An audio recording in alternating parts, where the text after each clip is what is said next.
nik uste erakundeak kulturgintzatik oso urrun daudela. Kultura erakundetatik ulertzen da modu oso ezberdin batera. Kultura da kultura da turismoa erakartzeko erraminta bat. Turismoaren diruaz neurtzen den gauza bat askotan erakundetatik. Kultura dira proiektu handi asko, makroproiektu asko.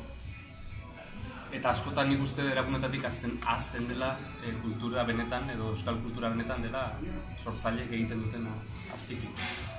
Eta sortzaileek ere laguntza behar dutela, eta laguntza ez dela bakarrik diru laguntzen bidez ematen da. Laguntza ematen da baldintzak sortuz, aukerak emanaz, irizpideak markatuz.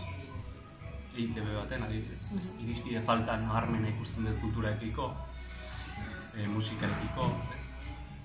Eta oro har nik esango nuke hori da, erakundeetan eta kulturari dagozkion erakundeetan